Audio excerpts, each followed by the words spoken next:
Everyday life science by সূচনা চ্যানেলে সকল শিক্ষার্থীদের স্বাগত। আজকে আমি তোমাদেরকে পড়াবো ক্লাস 11 চ্যাপ্টার সজীব কোষের রাসায়নিক গঠন এবং জৈব অণুসমূহ। তো আজকে আমি যে পার্টটি পড়াবো সেটি হচ্ছে নিউক্লিক অ্যাসিড। এই পার্ট 6-এ আমি নিউক্লিক অ্যাসিড পড়াবো। ক্রোমোজোমের রাসায়নিক উপাদান কি কি পড়িয়েছিলাম বলো তো? একটি পড়িয়েছিলাম প্রোটিন আর একটি পড়েছিলাম নিউক্লিক অ্যাসিড। ঠিক আছে, সে নিউক্লিক অ্যাসিডই আজকে পড়াবো। তো ক্রোমোজোমের রাসায়নিক গঠনে কি কি পড়িয়েছিলাম? ক্রোমোজোমের রাসায়নিক গঠনে পড়িয়েছিলাম ক্রোমোজোম, প্রোটিন এবং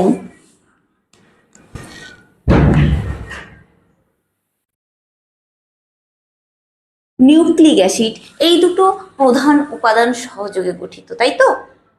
তো প্রোটিন কি কি দ্বারা গঠিত পড়িয়েছিলাম? প্রোটিন পড়িয়েছিলাম কি কি? একটি হচ্ছে হিস্টোন প্রোটিন,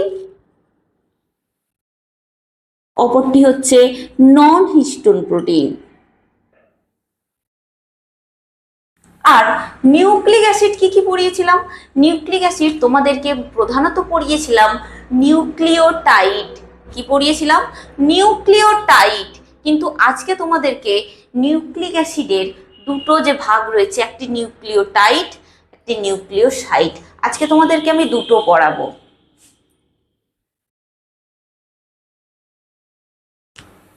কি কি? একটি হচ্ছে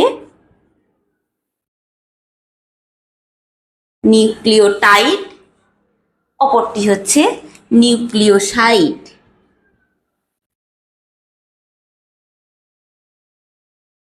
ক্লিয়ার? তো নিউক্লিওটাইড কি কি দ্বারা গঠিত? নিউক্লিওটাইড কি কি দ্বারা গঠিত? নাইট্রোজেন বেস,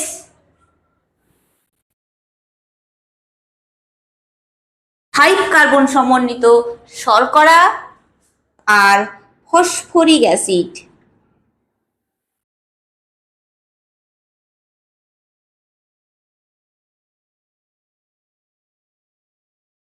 এই তিনটির সমন্বয়ে গঠিত নিউক্লিওটাইড।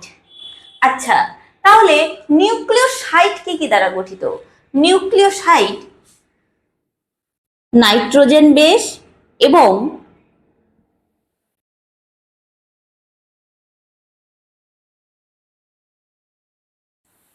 পাঁচ কার্বন সমন্বিত শর্করা, এই দুটির সমন্বয়ে গঠিত নিউক্লিওসাইড। ক্লিয়ার? তো এই যে নাইট্রোজেন বেস, এই নাইট্রোজেন বেসকে কয় ভাগে ভাগ করা হয়েছে? এই নাইট্রোজেন বেসটাকে দুই ভাগে ভাগ করা হয়েছে। একটি হচ্ছে পিউরিন, একটি হচ্ছে পিরিমিডিন।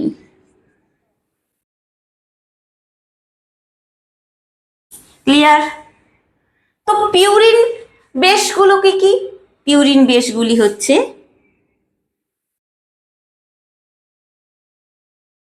অ্যাডিনিন আর গুয়ানিন। আর পিরিমিডিন বেসগুলো কি কি? পিরিমিডিন বেসগুলো হচ্ছে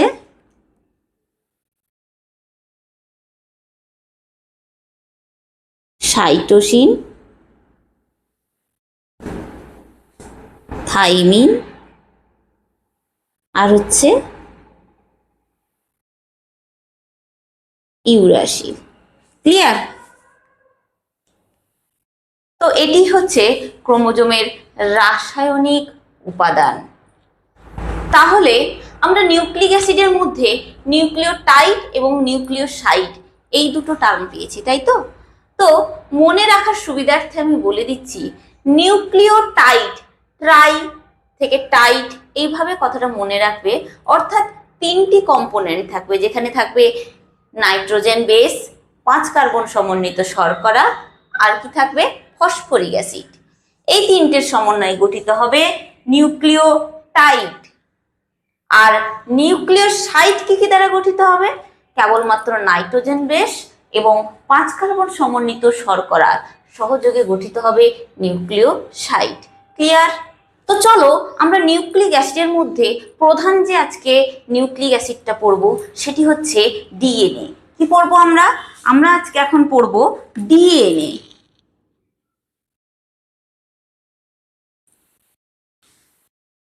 তো এই ডিএনএটা কি?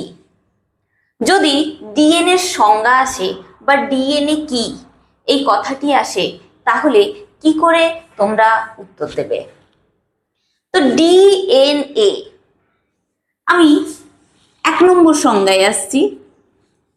DNA deoxyribo nucleic acid.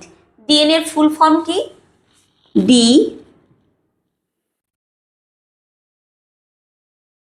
Oxyribo nucleic acid, তাই তো?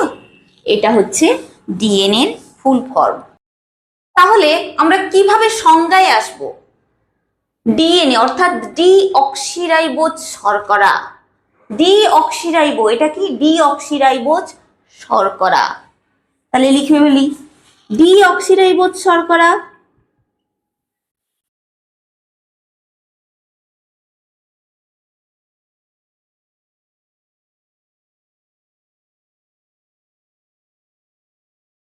কি লিখলাম?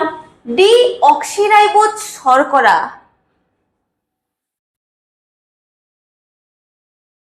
দ্বারা গঠিত। তারপরে লিখেছি কি? Nucleic acid. তাহলে কি লিখলাম? ডিঅক্সিরাইবোজ শর্করা দ্বারা গঠিত নিউক্লিক অ্যাসিড কথাটা লিখবো। তার আগে একটা শব্দ লিখবো ছোট্ট, যে নিউক্লিক অ্যাসিড।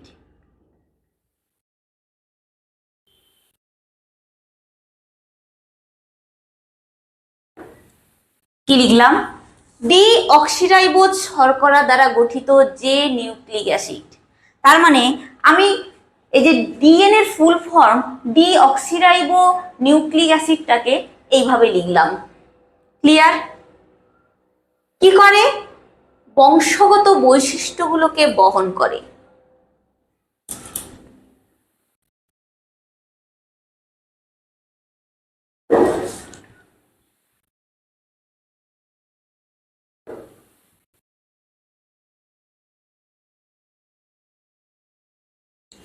তাকেই বলা হয় ডিএনএ। কি বলা হয়?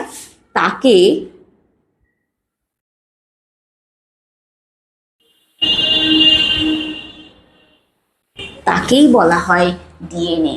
ক্লিয়ার? তাহলে ডিএনএ কাকে বলে বোঝাতে পারলাম। আরো একটি সংজ্ঞায় আমরা আসছি, ডিএনএ এর 2 নম্বর সংজ্ঞায় আসছি। তোমরা এই সংজ্ঞাটিও লিখতে পারো, আবার এই যে সংজ্ঞাটিতে আসছি সেটিও লিখতে পারো। এটিও লিখবো যে ডিঅক্সিরাইবোজ শর্করা দ্বারা গঠিত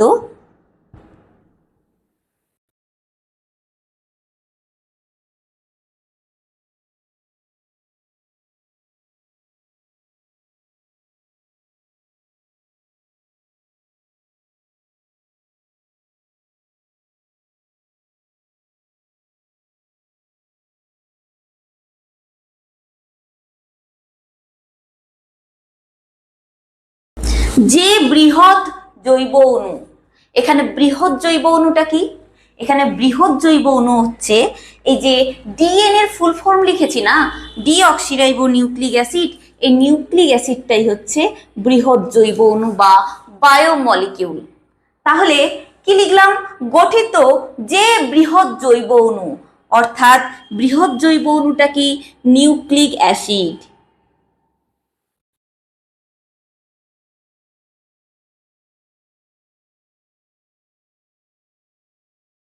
ক্লিয়ার? ডিঅক্সিরাইবোজ শর্করা দ্বারা গঠিত যে বৃহৎ জৈব অণু কি? স্বপ্রজননশীল।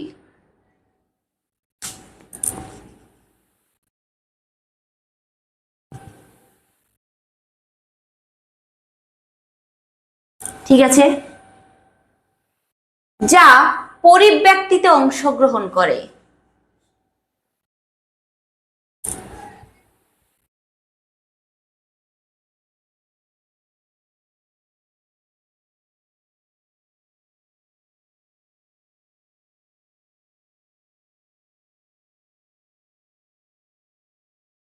যা পরিব্যক্তিতে অংশগ্রহণ করে এবং যে জৈব অণু অর্থাৎ যেটি কি করে বংশগত বৈশিষ্ট্যগুলোকে বহন করে।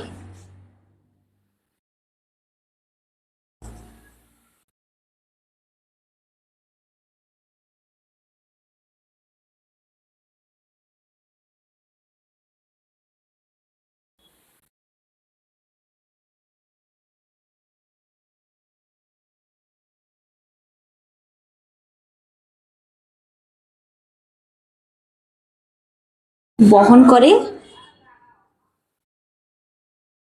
তাকেই ডিএনএ বলা হয়। তাহলে বোঝাতে পারলাম ডিএনএর সংজ্ঞা, এতে কোনো মুখস্থ কিছু নেই, মুখস্থ করার দরকার নেই। দিন রাত পড়ে চোখ বন্ধ করে যে মুখস্থ করো যেভাবে, কিচ্ছু মুখস্থের কিচ্ছু নেই। ডিএনএর ফুল ফর্মটা মনে রাখবে, সেখান থেকে তোমরা সংজ্ঞাটা তৈরি করবে একটু সুন্দরভাবে ভাষাটা প্রয়োগ করে, তাছাড়া আর কিচ্ছু নেই। এরপরে আসছি, এবারে যে পয়েন্টটি আমি ডিসকাস করব সেটি হচ্ছে ডিএনএ গঠন। তো ডিএনএ প্রায় সকল সজীব কোষেরই জেনেটিক বস্তু। তাহলে কি বললাম, সকল সজীব কোষের জেনেটিক বস্তু কি ডিএনএ, তাই তো?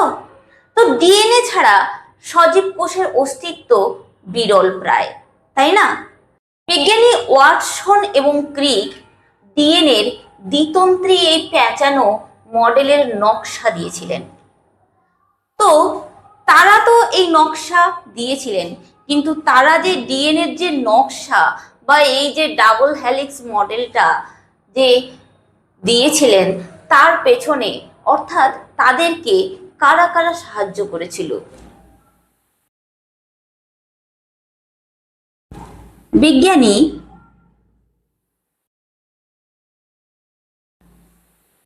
উইলকিনসন এবং ফ্রাঙ্কলিন এরা সাহায্য করেছিল। কিভাবে? এদের তৈরি এক্স রে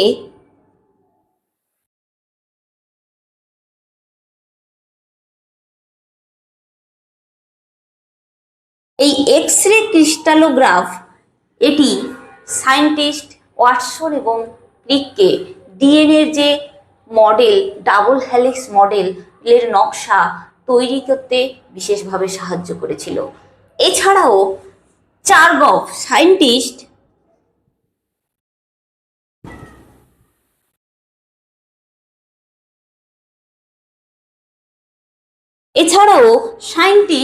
চারগফ, ইংলিশে লিখে দিই,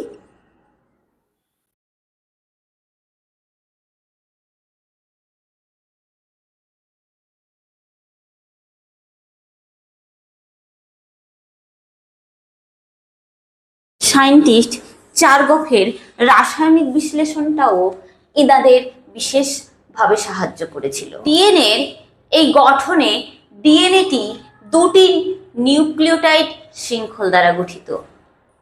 ডিএনএর গঠনে ডিএনএ কি দ্বারা গঠিত? দুটি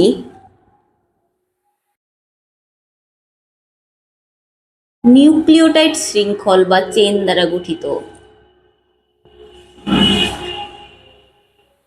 ক্লিয়ার?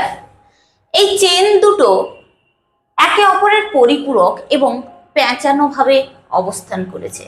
সায়েন্টিস্ট ওয়াটসন এবং ক্রিক যে ডিএনএটির মডেল ব্যাখ্যা করেছেন সেটি হচ্ছে ডানাবর্তী এবং সেই ডিএনএটি হচ্ছে বিডিএনএ। কি ডিএনএ? টি হচ্ছে বিডিএনএ এবং যা ডানাবর্তী। ক্লিয়ার? তাহলে 2 নম্বরে কি বললাম? নিউক্লিওটাইড শৃঙ্খল দুটি একে অপরের পরিপূরক।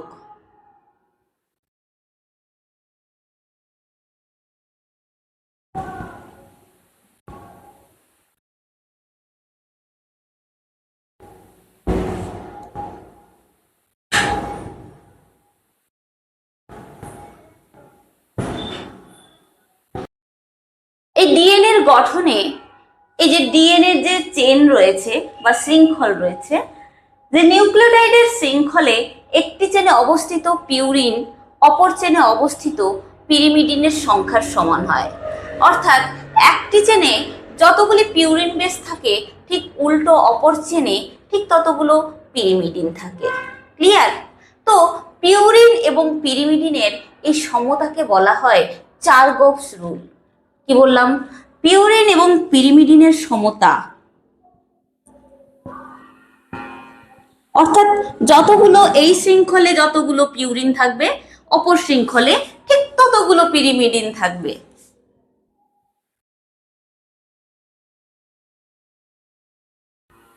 একে কি বলা হয়? একে বলা হয় চারগোভস রুল।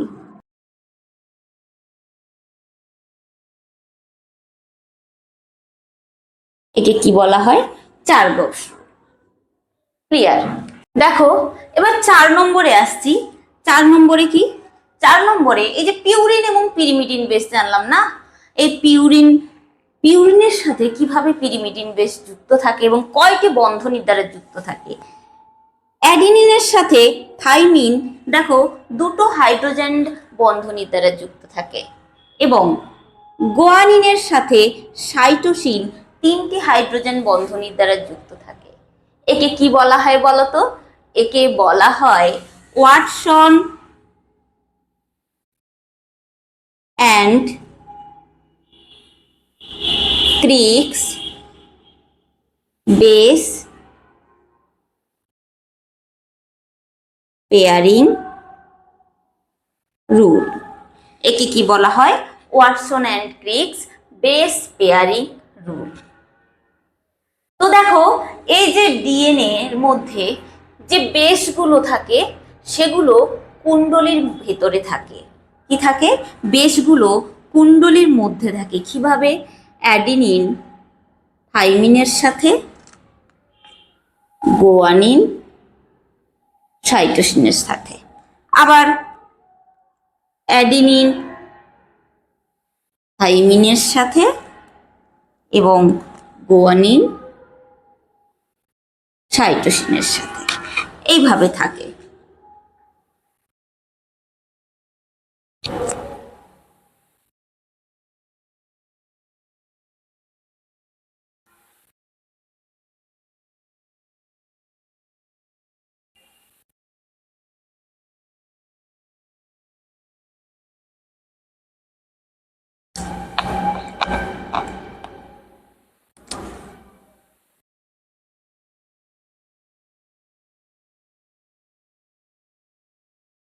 এইভাবে এরা যুক্ত থাকে, তাই তো?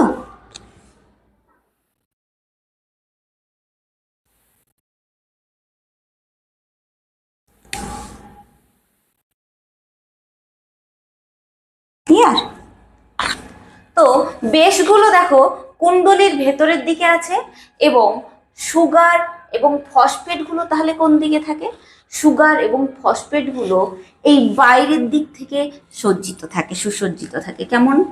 Phosphate sugar, phosphate sugar, phosphate sugar, phosphate sugar, phosphate sugar, phosphate sugar, এইভাবে সুগার আর ফসফেটগুলো এইভাবে করে সজ্জিত থাকে কুণ্ডলীর বাইরের দিকে। তো এই যে ডিএনএ একটি একটি সম্পূর্ণ প্যাচের, কি বললাম দেখো এই যে ডিএনএটির এক একটি সম্পূর্ণ প্যাচের দূরত্ব কত? এক একটি সম্পূর্ণ প্যাচের দূরত্ব হচ্ছে এখান থেকে এত দূর, দূরত্ব হচ্ছে 34 অ্যামস্ট্রং। ক্লিয়ার? প্রত্যেকটি বেসের মধ্যে দূরত্ব কত তাহলে? প্রত্যেকটি বেসের দূরত্ব অর্থাৎ এখান থেকে এতটা, এই দূরত্বটা হচ্ছে 3.4 অ্যামস্ট্রং। ক্লিয়ার?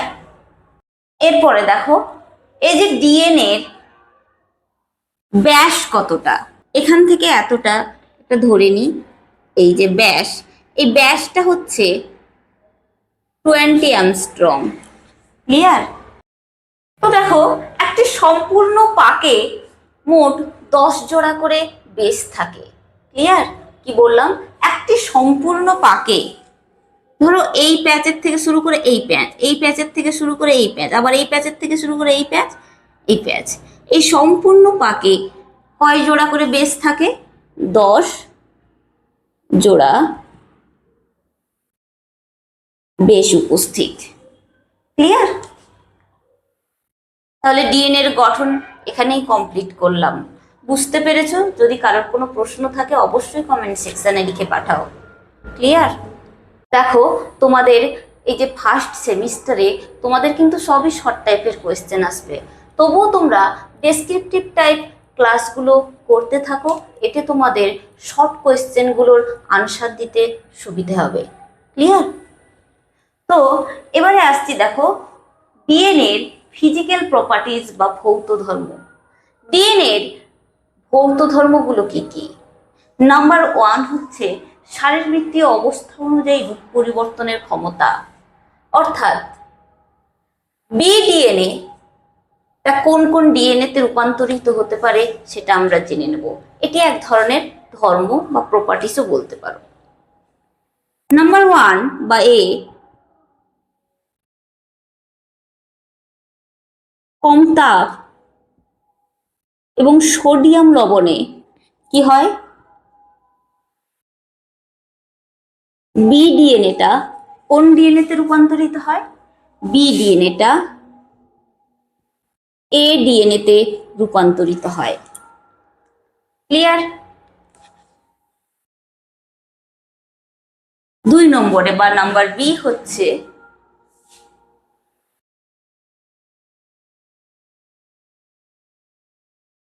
অধিক লবণে বিডিএনএ কিসে রূপান্তরিত হয়? অধিক লবণে আবার বিডিএনএটা জেড ডিএনএ তে রূপান্তরিত হয়। কোন ডিএনএ? জেড ডিএনএ তে রূপান্তরিত হয়। ক্লিয়ার? এটি হচ্ছে এক ধরনের প্রপার্টিজ, অর্থাৎ শারীরবৃত্তীয় অবস্থা অনুযায়ী রূপ পরিবর্তনের ক্ষমতা।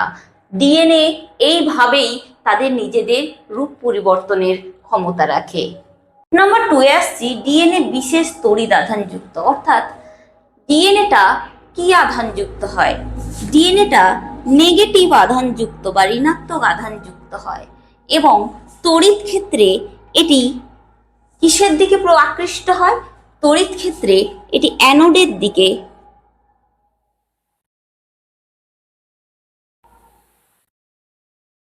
তড়িৎ ক্ষেত্রে এটি অ্যানোডের দিকে আকৃষ্ট হয়। সেই কারণেই এই ডিএনএ কে কি করা হয়? পলি অ্যাক্রিলামাইড জেল দ্বারা পৃথক করা যায়। কোন জেলের দ্বারা? ডিএনএ কে পলি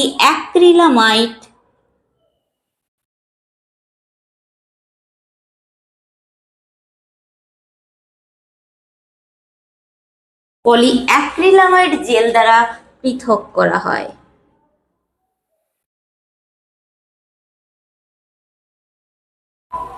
ক্লিয়ার?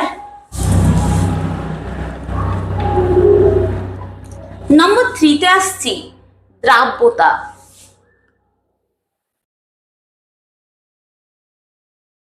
অর্থাৎ ডিএনএ কিসে দ্রাব্য? ডিএনএ জল এবং অ্যালকোহলে দ্রাব্য। কিসে? জল এবং অ্যালকোহলে দ্রাব্য।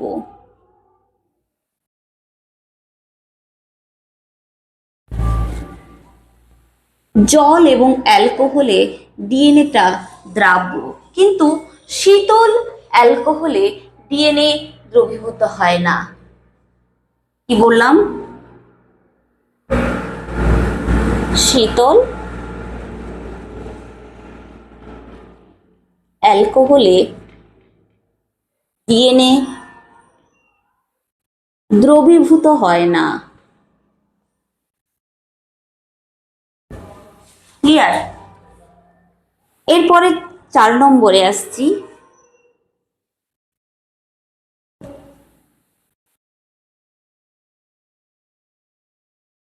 ডিন্যাচুরেশন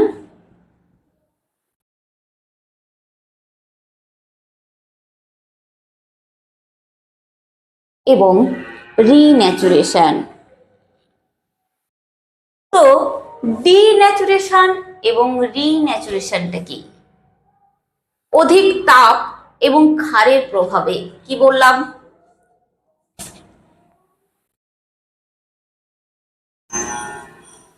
অধিক তাপ এবং ক্ষার, এই দুটো কম্পোনেন্ট বললাম, তাই তো? তো অধিক তাপ এবং ক্ষারের প্রভাবে কি হয়? ডিএনএর তন্তুগুলো আলাদা হয়ে যায়। কি হয়? ডিএনএর তন্তুগুলো আলাদা হয়ে যায়। একে কি বলা হয়? ডিন্যাচুরেশন।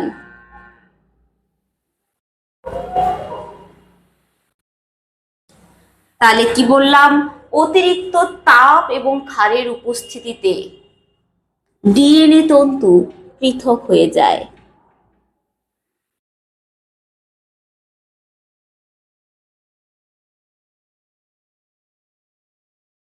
একে বলা হয় ডিন্যাচুরেশন। রিন্যাচুরেশনটা কি? রিন্যাচুরেশন হচ্ছে পুনরায় তাপ কমিয়ে আনলে এবং ক্ষারটাও যদি কমে যায়, তখন কি হয়? ডিএনএর যে শৃঙ্খল আবার জোড়া বাঁধে। ক্লিয়ার? এটি হচ্ছে রিন্যাচুরেশন। তাহলে ডিন্যাচুরেশনের অপোজিটই হচ্ছে রিন্যাচুরেশন।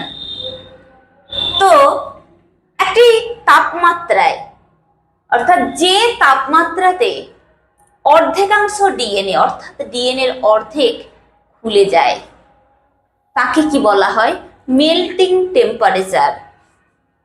তাহলে আরেকটা টার্ম এখানে আমি পেলাম, মেল্টিং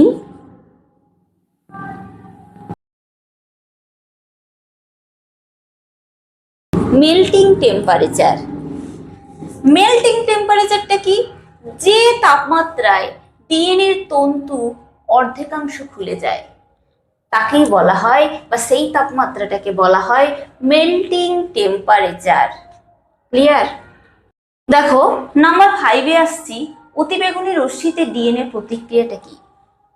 অতি বেগুনি রশ্মিতে ডিএনএ কেমন প্রতিক্রিয়া করে? অর্থাৎ ডিএনএ যখন ডিন্যাচুরেশন ঘটে, কি ঘটে? ডিন্যাচুরেশন।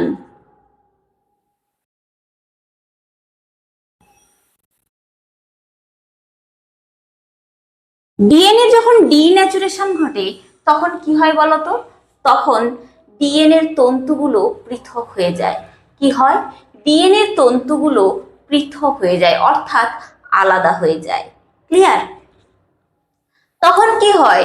এই যে পৃথকীকৃত যে ডিএনএ তন্তু, তার অতিবেগুনি রশ্মি শোষণের ক্ষমতা বেড়ে যায়। কি হয়?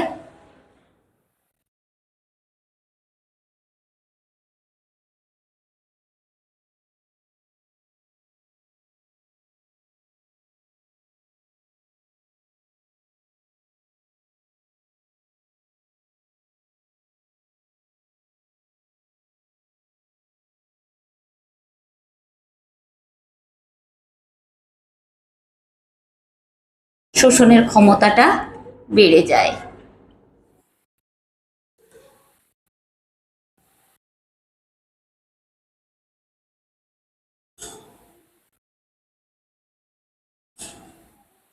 একেই কি বলা হয়?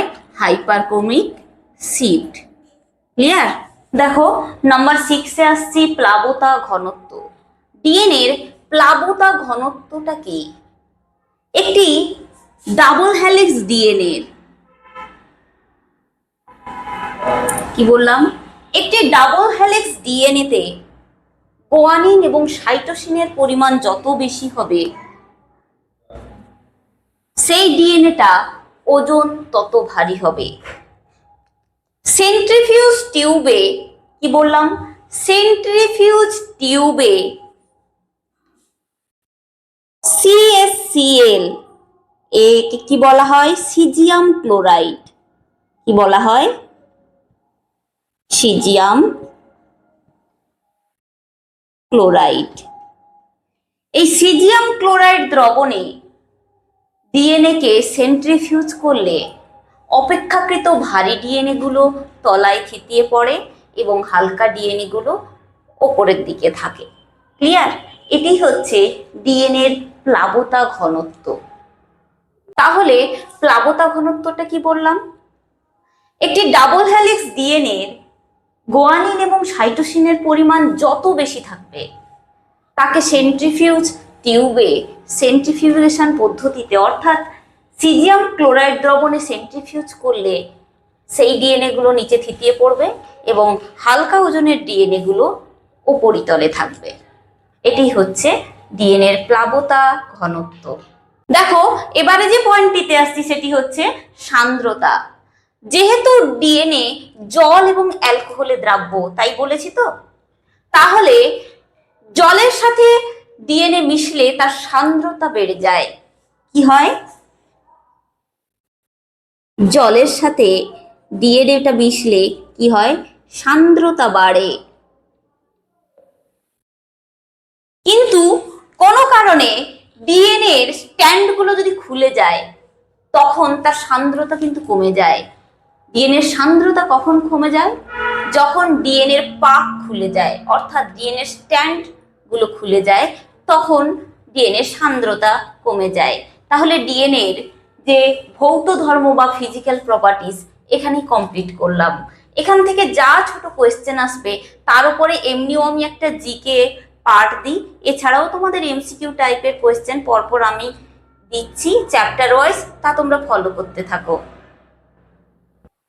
এরপরে আসছি আমরা ডিএনএ এর রাসায়নিক ধর্ম বা কেমিক্যাল প্রপার্টিসে।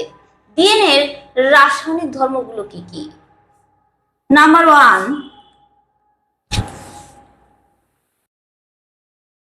ডিএনএ ফসফেট যুক্ত একটি বৃহৎ জৈব অণু। এখানে কি কি ধরনের ফসফেট যুক্ত থাকে?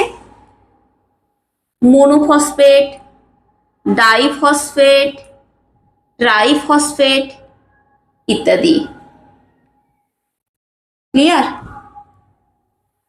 এগুলো যুক্ত থাকে। তো তাহলে কি বললাম? ডিএনএ ফসফেট যুক্ত একটি বৃহৎ জৈব অণু বা বায়োমলিকিউল। নাম্বার 2, ডিএনএ তে অ্যাডেনিন থাইমিনের সাথে দুটো বন্ডের দ্বারা যুক্ত থাকে এবং গুয়ানিন সাইটোসিনের সাথে যুক্ত থাকে। এদের রেশিও সমান হয়, অর্থাৎ ইউরিন সমান সমান পিরিমিডিন হয়, অর্থাৎ সবসময় সংখ্যাটা হয় 1। ঠিক আছে? এই ডিএনএ কে যে ডিন্যাচুরেশন করা হয়, অর্থাৎ ডিএনএ যে পৃথকীকরণ হয়ে যায় কুণ্ডলীগুলো, তাই তো, কোন পদ্ধতি? ফয়েলগেন পদ্ধতিতে, রাসায়নিকভাবে ফয়েলগেন পদ্ধতিতে ডিএনএ এর তন্তুগুলোকে খোলা যায়। কোন পদ্ধতি? ফয়েলগেন।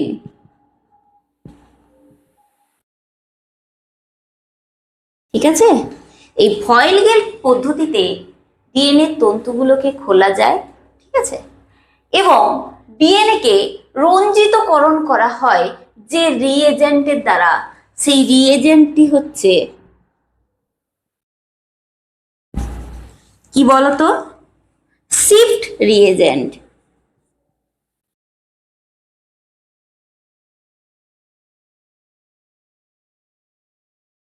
ঠিক আছে?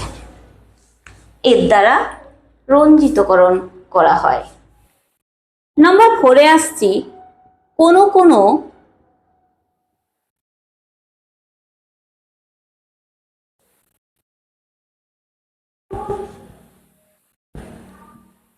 রাসায়নিক পদার্থের উপস্থিতিতে কি হয়? ডিএনএ শৃঙ্খলের হাইড্রোজেন বন্ডগুলো ভেঙে যায়। সেই রাসায়নিক পদার্থগুলো কি কি? ইউরিয়া, আর কি? ফর্মামাইড। এই দুটো রাসায়নিক পদার্থ ভালো করে মনে রাখবে। ডিএনএ এর হাইড্রোজেন বন্ড ভেঙে যায়। ক্লিয়ার? তো দেখো 5 নম্বরে আসছি, হাইব্রিডাইজেশন। ডিএনএ এর হাইব্রিডাইজেশনটা কেমন করে হয়? দেখো, অ্যাডিনিন থাইমিনের সাথে জোট বাঁধে, তাই না? গোয়ানিন সাইটোসিনের সাথে জোট বাঁধে। আরএনএ এর ক্ষেত্রে কি হয়?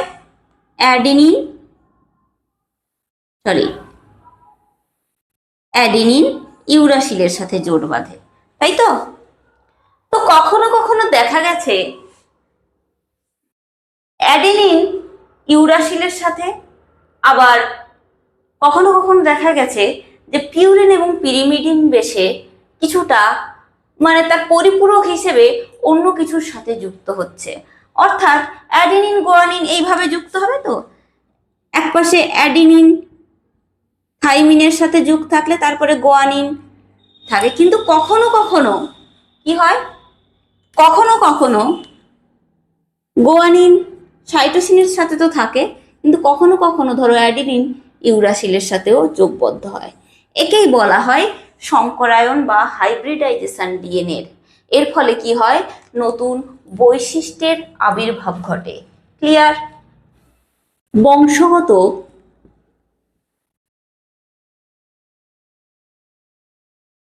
বৈশিষ্ট্যগুলোকে বহন করা।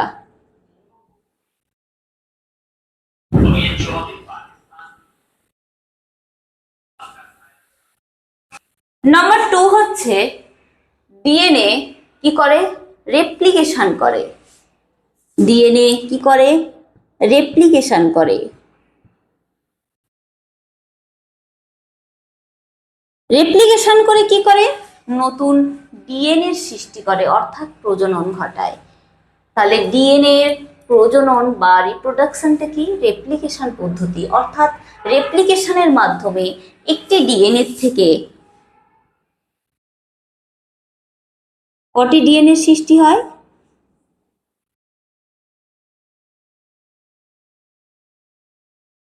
দুটি ডিএনএ সৃষ্টি হয়। ক্লিয়ার? তো রেপ্লিকেশনের মাধ্যমে তো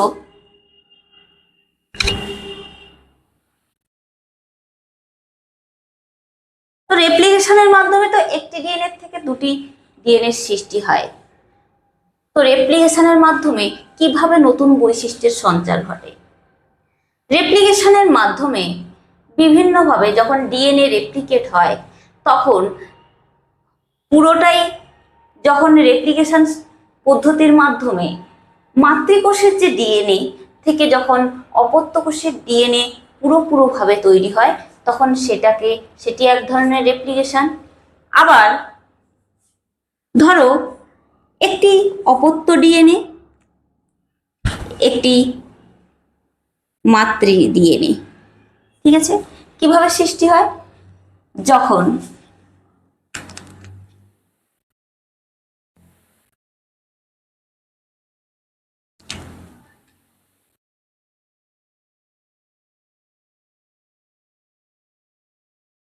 এই দুটো ডিএনএ থেকে এই ধরনের এক ধরনের ডিএনএ সৃষ্টি হয়, এটিকে বলা হয় সেমি কনজারভেটিভ রেপ্লিকেশন। তাহলে যখন এই ধরনের ডিএনএ থেকে যখন অপত্য ডিএনএ সৃষ্টি হয়, একে কি বলা হয়? একে বলা হয় কনজারভেটিভ রেপ্লিকেশন। এটিকে বলা হয় সেমি কনজারভেটিভ রেপ্লিকেশন। বলা হয় সেমি কনজারভেটিভ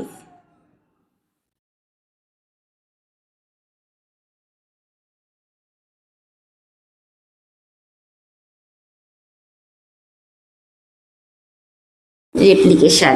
ক্লিয়ার? আবার যদি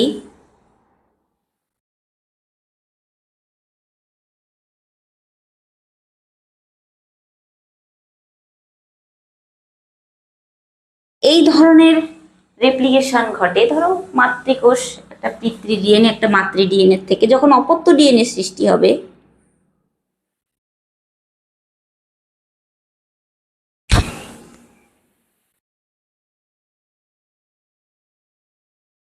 এইভাবে যখন হয়,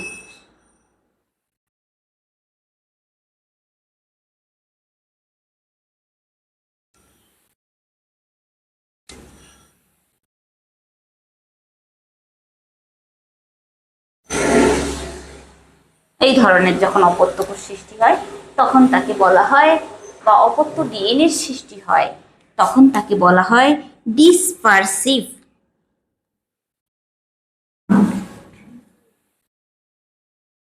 ডিসপারসিভ রেপ্লিকেশন। তাহলে ডিএনএ তিনভাবে রেপ্লিকেশন করে। কিভাবে? কনজারভেটিভ, সেমি কনজারভেটিভ এবং ডিসপারসিভ। দেখো এবারে ডিএনএর জৈবিক ধর্মে 3 নম্বরে আসছে রেপ্লিকেশন। তো ডিএনএ থেকে কিসের সৃষ্টি হয়? আরএনএ। এটাকে কি বলা হয়? একে বলা হয় ট্রান্সক্রিপশন।